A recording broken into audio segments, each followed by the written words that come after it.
All right, so we're back. This is the slide you missed about me. And then our little overview about where we're headed. And then our discussion about balance, which is going to bring us to why this all matters. So, falls are obviously very important because they lead to injury. And not to tell you some scary things, but to let you guys know that there is a huge increase in wrist and hip fractures when we fall. So 90% of any wrist and hip fractures come from falls. And why that's important is one, it's going to possibly set you back with any treatments that you might be going through. But there's also a high increase in mortality if you have a hip fracture as you age. So we want to reduce the amount of falls so that we can reduce fractures and so that we can be healthier and live a longer life, which is our ultimate goal. So as we know, falls can cause injury, but they can also cause you to be very fearful and maybe prevent you from doing the activities that you want to be able to do, whether that's, go spend time with your grandkids or go for a walk in the mall, anything like that. So I want to increase your confidence in walking and movement and reduce your fear of falls as well. The good news is that falls are preventable and they're not a normal part of aging or recovery and treatment. So there's a lot of things that we can do to help prevent them, but they are very common and we want to address them. So it's super important to improve our mobility. There's a lot of different things that impact balance, which we might not always think about. So I'm going to go into more detail into each of these systems and how they impact our balance. So balance is not just one thing. It's impacted by our musculoskeletal system, which is going to be our muscles and bones, our ability to stay upright against gravity.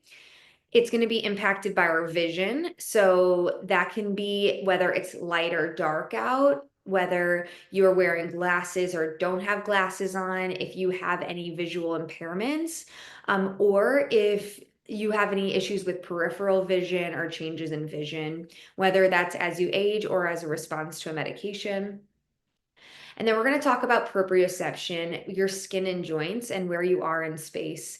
This is something that I get a lot of questions about, especially in the cancer population, because neuropathy can really affect your proprioception. And that can be a big side effect of medications and treatments. It's a difficult thing to treat, but there's a lot of different ways that we can increase our other balance systems so that we don't rely as much on proprioception. The last thing we're going to talk about is going to be your vestibular system, which has to do with vertigo and your inner ear canals. So this is something that you don't always think about being a part of your balance system, but it makes a huge impact on the system as well. So again, if at any time you guys have any questions about these systems, feel free to ask them away. So we're first going to talk about your musculoskeletal system. And this is going to be a combination of your strength, which is going to be your muscles and bones. And I'm going to go into more depth, but it is very important for you to try to strength train, even for your balance. So we think about strength training to help, build strong bones and especially for women because we lose muscle mass as you age. And it's super important to prevent osteoporosis and osteopenia. So we need to load our bones. It's also really important for balance because a couple things. If you do fall, you do not want to have a high risk for fracture. So if you are in the categories of osteopenia or osteoporosis, if you have a fall, you're going to be more likely to fracture than somebody that has strong muscles and strong bones. It's important to have strong musculature because it's going to be able to keep you upright against gravity. You're not going to be as likely to take a fall. Endurance is going to be really important because if you are fatigued, then you're going to be more likely to fall. And we'll talk about kind of the standards that I like to follow when it comes to endurance. Agility is something that we don't always practice enough as we age. So it's important to work on some more agile movements like sidestepping, forward and backward walking, so that you can basically train your body to move in different movement patterns and different planes of movement to reduce your risk of falling. And lastly, mobility is super important, because if you have stiff ankles and stiff hips, which is what we use a lot of our balance methods for, those are our two main balance methods, then you're going to be more likely to fall if you don't have the mobility through those joints. So the first thing we're going to do is do a little bit of test for our strength in our muscles. So if you guys are able, I want you to find a chair that you can sit in, where your feet are going to be on the ground and your knees are going to be bent to about 90 degrees. This is going to be our 30-second sit to stand test. And this is going to be a test, one of a little bit of endurance, but also your muscular strength. Your goal here is, if you are able, so your level 1 is going to be to have your arms either straight out in front of you or crossed over your chest. And you're going to stand up and sit down as many times as possible for 30 seconds when I say go. If you're not able to do that without your arms, then you'll use your hands to help you stand up and down. And again, if you're not in a safe space where you feel like you can perform this test, then you can try this at a later time. Okay, so I'm going to give you a couple seconds here to get set up if you're ready. And then we are going to begin the test in 3, 2, and 1. So you've got 30 seconds. You're going to go as safe but as fast as possible. And I want you to count your repetitions.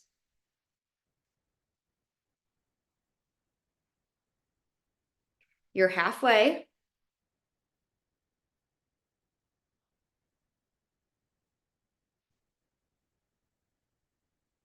You got 5, 4, 3, 2, and 1. Good.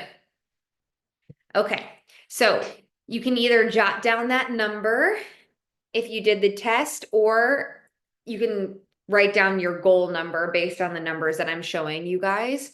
So if your age range falls below 60, these are just the normative values that we have from research. So if you're under 60 years of age, then follow the 15 number as your goal.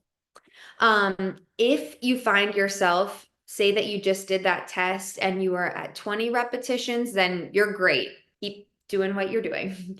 If you found that you're only at 13 repetitions, but you fall in the 60 to 64 range, then this is a good exercise for you to incorporate. And that's really easy to do at home. So you can set your timer for 30 seconds and use this as an exercise to work on your strength at home. This is super important because we're getting up and down from a chair all day. We want to get up and down from a toilet. We might need to get in and out of a car. We need to get up and down from a couch. And if you don't have this strength to do those transition movements, you're going to be increased likelihood to lose your balance and fall. And we especially do not want that to happen when we're in a bathroom or somewhere we can hit our head, or can't catch ourselves. So this is a great test for you to do on your own, and it's something that you can check back in on yourself. So say today you were only able to do 10 in your 30-second period. And then I want you to work on this for a couple weeks. And then in 2 weeks from now, you can retest this on yourself and see if you were able to increase your repetitions. Does anyone have any questions on that test? Okay, great. So The next thing we're going to talk about is our vision. So there's a lot of different aspects to our vision, but they play a huge role in balance. So we rely a lot on being able to see in order for our body to know where we are in space and to keep us upright. So things that can affect your vision are going to be a dark room versus bright light. So it's very important that if you find yourself unsteady or having balance issues, that when you wake up, if you are somebody that wakes up at night to go to the bathroom, you need to have a night light or turn on a light before you go to the bathroom. Unfortunately, I see it a lot where people get up in the middle of the night, they can't see as well because it's dark, and then they lose their balance and have falls. So that's a really important thing to get in the habit of, is turning on a light or having a night light to increase your chances of staying upright and preventing falls. Um, if you're somebody that relies on glasses, that's another thing. Making sure that you're putting on your glasses before you're starting to walk, even if it's a short distance, because you don't want to risk it. Um, the other thing is going to be your peripheral vision and making sure that you're not having any visual changes. If you are having vision changes, again, this can be a side effect of medication or treatment. In those cases where there might be something that's affecting your vision that cannot be corrected at this time, we want to increase our other balance systems. So we want to increase our strength and our proprioception so that we make up for the lack of vision. If you're worried about your vision or how that might be affecting your balance, it's important to see an eye doctor, or talk to your either primary care, your oncologist, about any visual changes that you're having. Because again, it's affecting more than just your vision itself. It's probably also affecting your balance systems. So our next test is going to be a single leg balance test. There are typically 5 stages to this test, but for today's portion, we're just going to do 2 of those. So what you're going to do for this test is you're going to stand up, and I'm going to set a timer again in a few minutes. So you're going to stand up and you're going to support your hands either on the desk or table in front of you. And first side, we're gonna have all of our weight in our right leg, and you're gonna pick up your left leg. You're gonna keep your eyes open and try to focus on a point. And then when I say go, you're gonna try to lift your hands up and see if you can balance on that right leg for up to 30 seconds. If you can't balance, I'm going to say 5-second increments. You're going to figure out which 5-second increment you're closest to. Unless you have a timer with you, then you can do this on your own. So I'm going to give you guys a second to get ready. Again, your weight is going to be in your right leg, and you're going to pick up your left leg to single leg balance. In 3, 2, and 1. That's 5. That's 10. 15. 20. 25. And 30. Good. If you made it to 30, bravo. That's usually my goal for patients, but many can't get there. If you didn't make it all the way to 30 seconds, I want you to jot down how many seconds you were able to do on your right side, or remember it. It's a good dual task. We'll get to that later. And then we're going to do the same test on your left side. So now you're going to stand on your left foot, and you're going to pick up your right leg, and you're going to try to balance on your left side. We're going to start in 3, 2, and 1.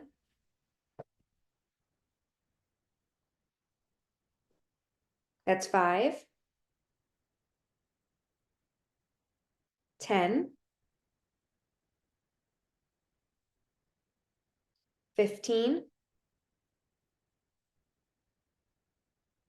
20. 25. and 30. Good. All right. So if you were able to do that balance test with your eyes open, if you were able to get to 10 seconds, that's our first goal. Anything under 10 seconds is going to be increased fall risk. And so that's our initial goal. So if you were having trouble with that, with your eyes open, different things that you can do to practice. I always like to tell my patients while you're brushing your teeth, if you have an electric toothbrush, and it's going to kind of ding or switch every 30 seconds. I want you to try and balance while you're brushing your teeth on that single leg and then alternate sides every 30 seconds. If you're having trouble even holding at all on the single leg, I want you to start at your kitchen counter, your bathroom counter, at your desk. And I want you to start just holding 30 seconds and then picking up one hand at a time if you need to, or both hands to try to practice that. Any questions on the initial balance test? Let me see. I can't, let me see if I can see the chat and make sure. Okay.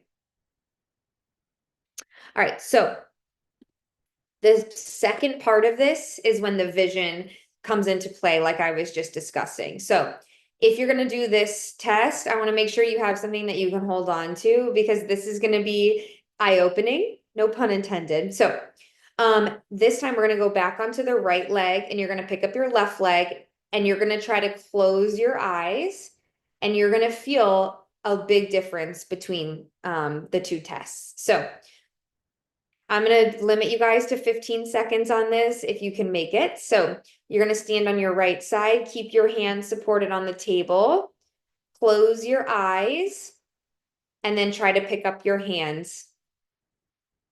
5, 10,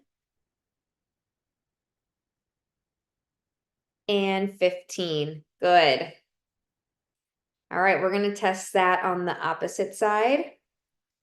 So now you're going to stand on your left and you're going to pick up your right.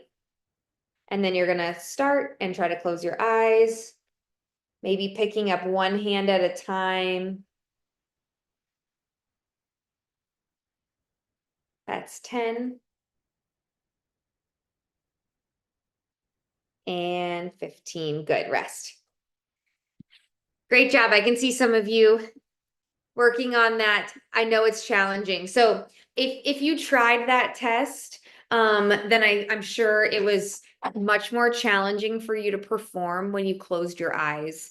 And if you didn't try that test, I would highly recommend trying that later today or when you're in a safe space because it's very telling of how your balance is and how much you rely on your vision.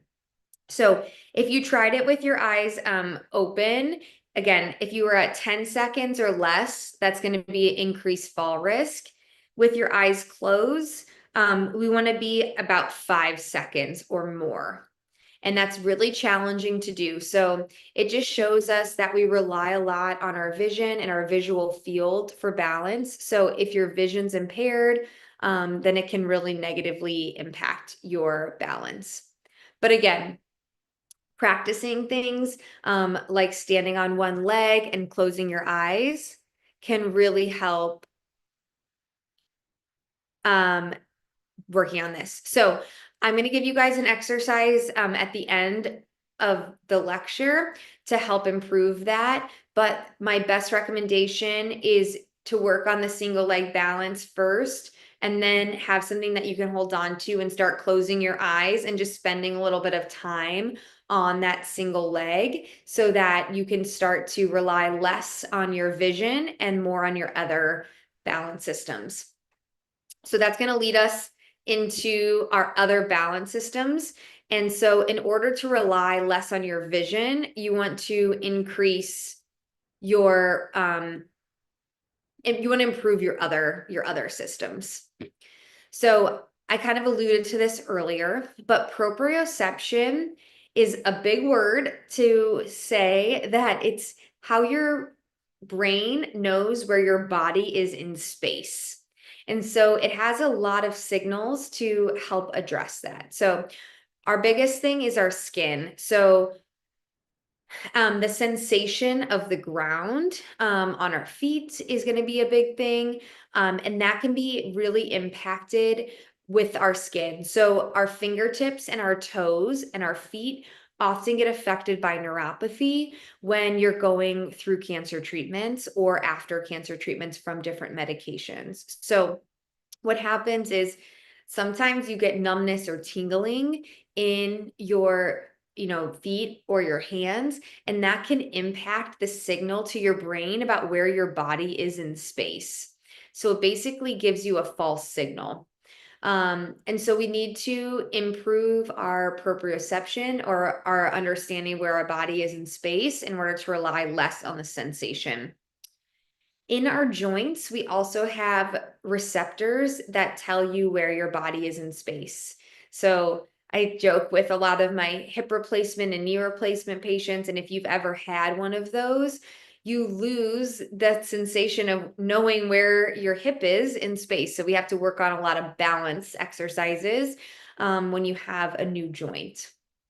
And then different surfaces can affect your proprioception. So if you want to work on improving your proprioception, then balancing on a foam pad or using a Bosu ball or even standing on a pillow can help you improve your proprioception and your balance. So, because I know you guys all don't have foam pads to practice to do this next test on, we're going to do our proprioception test a little bit differently. So again, using a foam pad or Bosu ball or some sort of unstable surface is the main way that I like to work on this with my patients. But what we're going to do is change our position of our feet so that you guys can understand proprioception. So I want you to stand up. And the first thing you're going to do is just put your feet together side by side. So when your feet are together, you're going to feel very stable.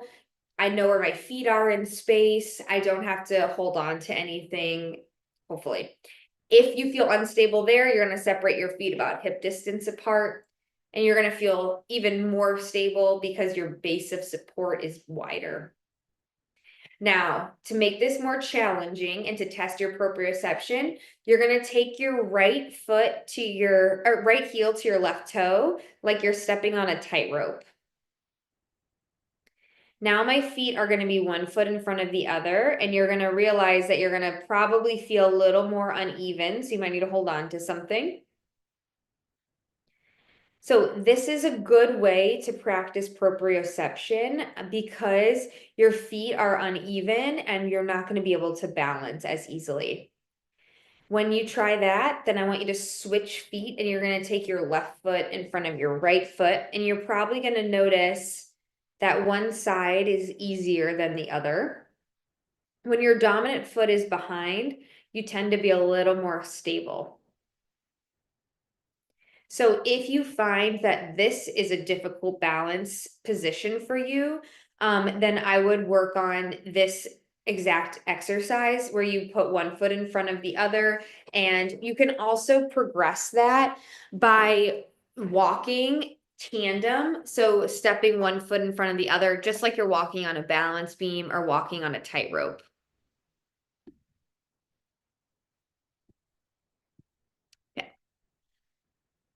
All right. And if you have a trainer or you work with somebody and have access to it, foam pads and Bosu balls are really helpful to help work on balance with different proprioception.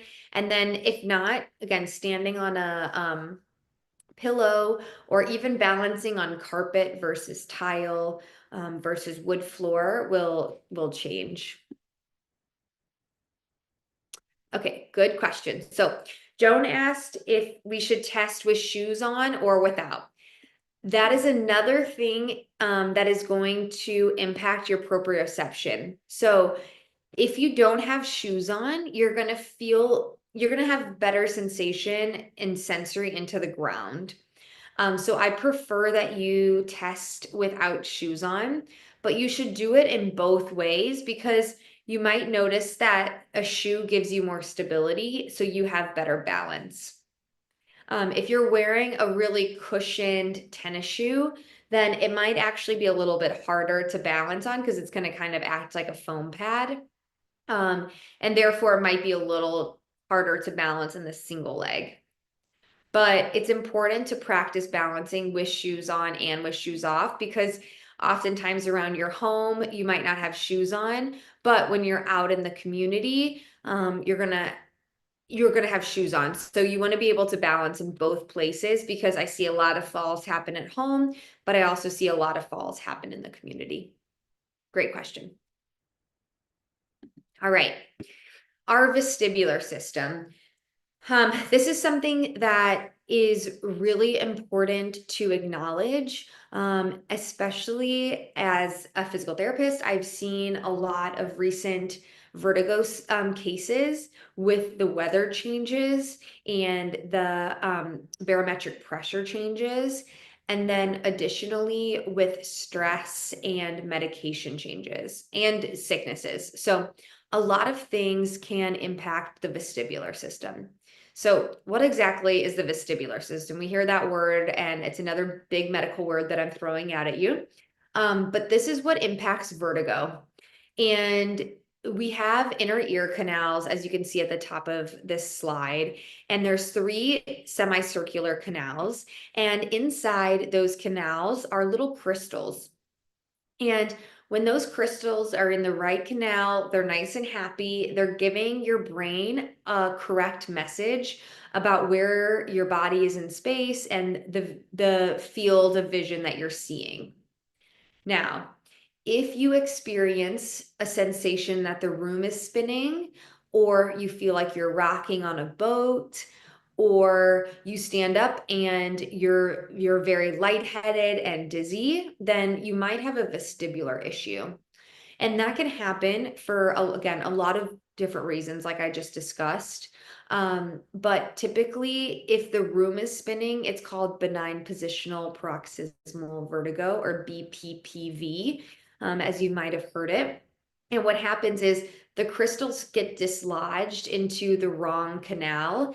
And so you get a false message to your brain that the world around you is spinning.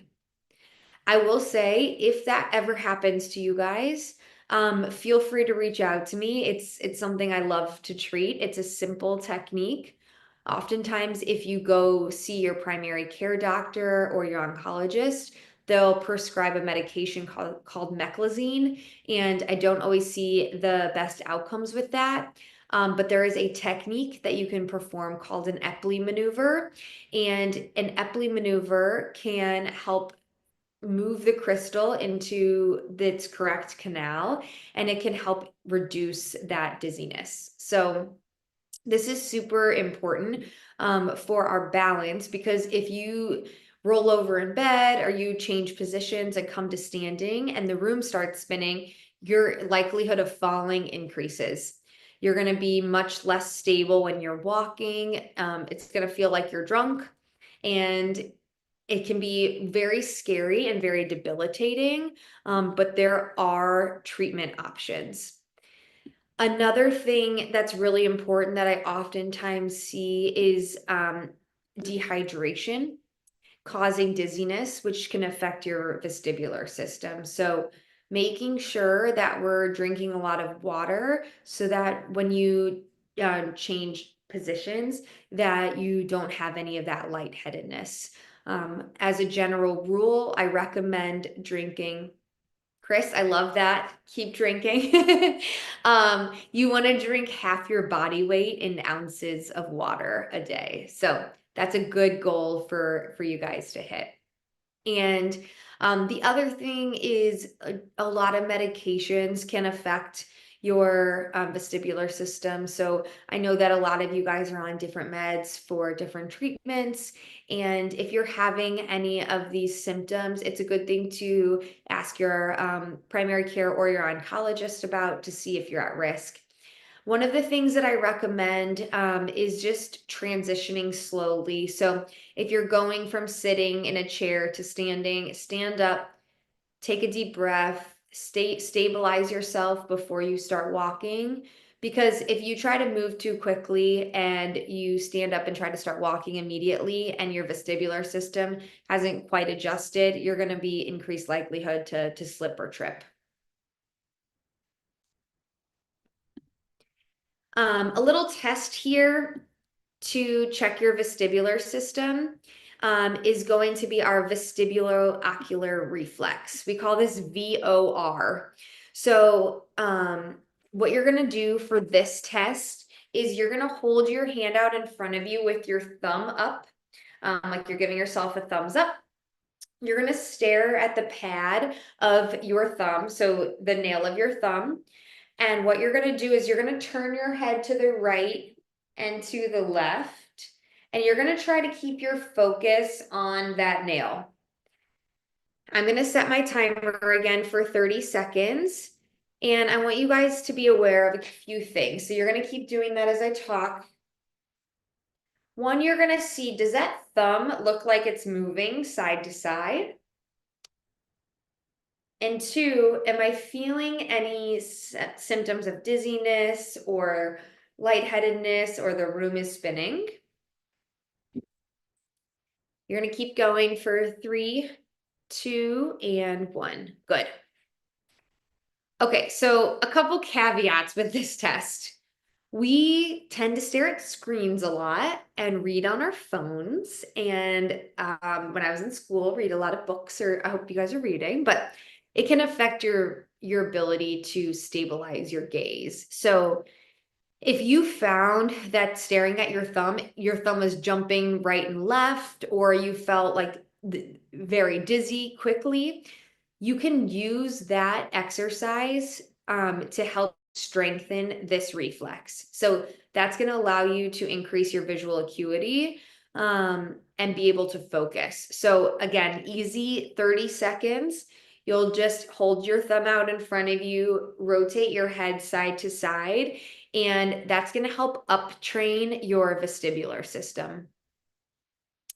Again, I'm showing you a lot of tests for each different system so that you can, if you find that, maybe my single leg balance was really good, but my vestibulo-ocular reflex was poor, then I'm going to spend a little more time working on my VOR and less time on my single leg balance because they all contribute to our overall balance. All right. So that leads me in to what happens if we're going through these tests and we find that our balance is off. And this is definitely something that we need to focus on. Again, there's a lot of room for improvement. And so my biggest thing is going to be to exercise and finding out what type of exercise is going to work best for you. So I know that the Cancer Wellness Center offers group classes with Barb and some other, sounds like in April, there's going to be some other options. In your group classes is a great time to work on your balance. If you want something that's more one-on-one, seeking a personal trainer to help work on single leg movement patterns. That can be things like working on step ups, working on squats with our sit to stands. That can be working on lunge movements that require a single leg balance. There's a lot of movement patterns that you're going to do with training that will help increase your balance and your core strength.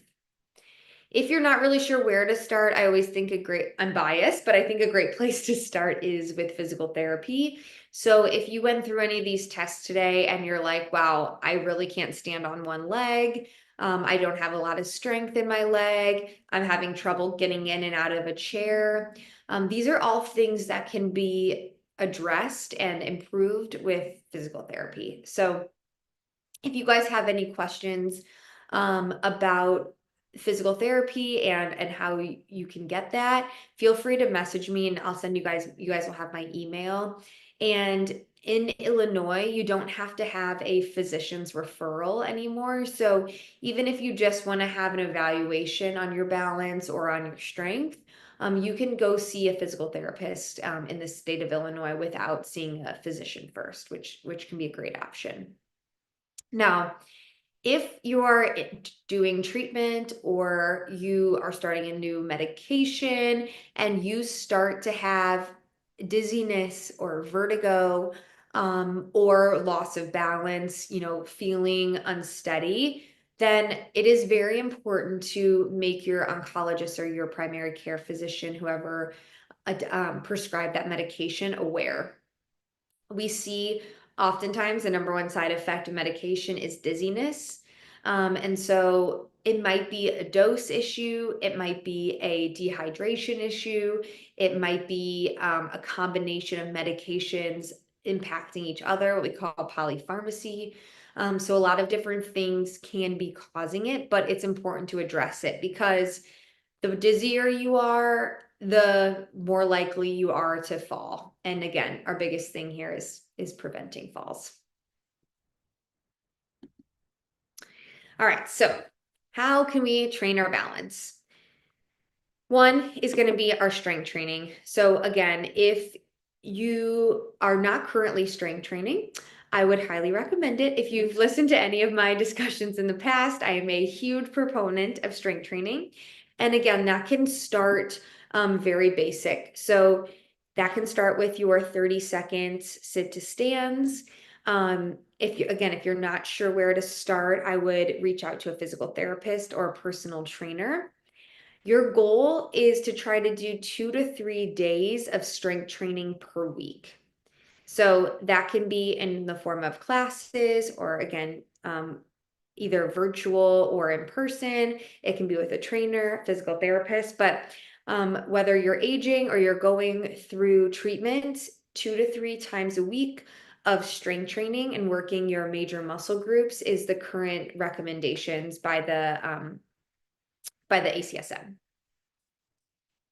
So endurance training. Your goal with endurance training is going to be 150 minutes of moderate activity per week for your cardiovascular system. So moderate intensity is always the big question. That should be a intensity where you're getting your heart rate up, but you could still have a conversation with your friend. So say you're on a walk, that's not like a leisurely walk in the park, but you're brisk walking, where you can still have the talk with your friend, but you might start to get a little breathless. That can be broken up however you want. So if you want to break that up into 30 minutes, 5 days a week, that's typically where I recommend starting. If you're somebody that is a weekend warrior and you just want to do 75 minutes Saturday, 75 minutes Sunday, our current research is showing that it's the accumulation of 150 minutes in your week, and it doesn't matter how you do that. That being said, if you're going through a treatment and you find that you have the most energy in the morning, but you tend to be very fatigued at the end of the day, or you're really fatigued on chemo days, but you have, 2 days later you feel like you have more energy, utilize those times. So maybe you walk for 20 minutes in the morning and then you take a break and you rest and then you try to do another 10 minutes in the evening.